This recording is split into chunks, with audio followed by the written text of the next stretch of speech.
Assalamualaikum warahmatullahi wabarakatuh. Perkenalkan, nama saya Ufatul Zahra dari kelas 3A. Di sini saya akan menjelaskan mengenai laporan pendahuluan tetanus. Pertama, saya akan menjelaskan definisi. Tetanus adalah penyakit dengan tanda utama kekakuan otot atau spasme tanpa disertai gangguan kesadaran.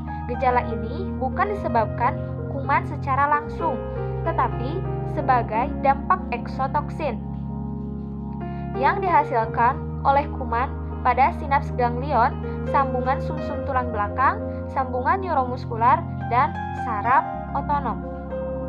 Untuk etiologinya, reservoir utama kuman ini adalah tanah yang mengandung kotoran ternak, sehingga resiko penyakit ini di daerah peternakan sangat tinggi.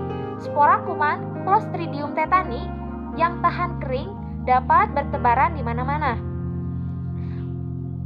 Port of entry tak selalu dapat diketahui dengan pasti, namun dapat diduga melalui luka tusuk, gigitan binatang, luka bakar, luka operasi yang tidak dirawat dan dibersihkan dengan baik, karies gigi, dan juga pemotongan tali pusat yang tidak steril.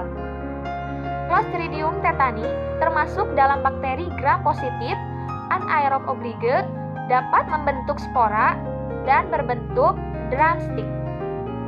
Spora yang dibentuk oleh C. tetani ini sangat resisten terhadap panas dan antiseptik. Ia dapat tahan walaupun telah diautolaktif. Dan juga resisten terhadap fenol dan agen kimia lainnya. Bakteri ini dapat ditemukan di tanah, kotoran manusia maupun hewan peliharaan, dan di daerah pertanian. Tetani menghasilkan dua buah eksotoksin, yaitu tetanolisin dan tetanospamine. Untuk manifestasi klinis, periode inkubasi atau rentang waktu antara trauma dengan gejala pertama rata-rata 7-10 hari dengan rentang 1-60 hari. Rentang waktu antara gejala pertama dengan spasme pertama bervariasi antara 1-7 hari. Minggu pertama, rigiditas spasme otot, gangguan otonomik biasanya dimulai beberapa hari setelah spasme dan bertahan sampai 1-2 minggu. Tetapi kekakuan tetap bertahan lebih lama. Pemulihan bisa memerlukan waktu 4 minggu. Secara umum, tanda gejala yang akan muncul, yang pertama spasme dan kaku otot rahang, yang kedua pembengkakan, yang ketiga nyeri kontraksi otot yang kuat, yang keempat iritabilitas, yang kelima demam. Adapun gejala penyerta lainnya seperti keringat berlebihan, BAB dan BAK tidak terkontrol, sakit menelan. Untuk patofisiologinya, Clostridium tetani dalam bentuk spora masuk ke tubuh melalui luka yang terkontaminasi dengan debu, tanah, tinja binatang, pupuk. Cara masuknya spora melalui luka yang terkontaminasi antara lain luka tusuk oleh besi, luka bakar, luka lecet, otitis media, infeksi gigi, yang kadang-kadang luka tersebut hampir tidak terlihat. Bila keadaan menguntungkannya, di mana tempat luka tersebut menjadi hiperob sampai anaerob, disertai terdapatnya jaringan nekrotis, leukosit yang mati, benda-benda asing, maka spora berubah menjadi vegetatif, yang kemudian berkembang. Kuman ini tidak invasif. Bila dinding sel kuman lisis, maka dilepaskan eksotoksin, yaitu tetanospamine dan tetanolisin. Tetanospamine tidak berhubungan dengan patogenesis penyakit. Tetanospamine atau secara umum disebut loksin tetanus adalah neurotoksin yang mengakibatkan manifestasi dari penyakit tersebut.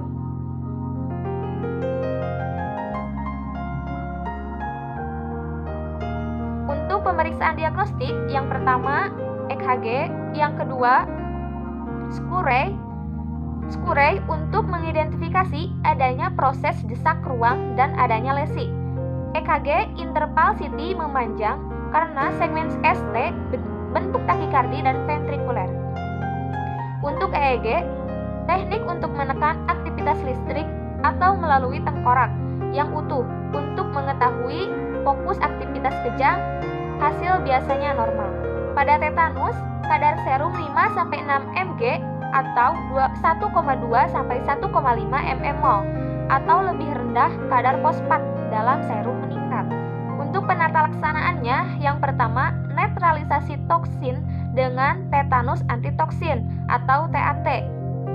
Yang kedua, pemberian ATS atau anti-tetanus. ATS propilaksis diberikan untuk luka yang kemungkinan terdapat Clostridium, luka paku berkarat, luka yang besar, luka yang terlambat dirawat, maupun luka tembak.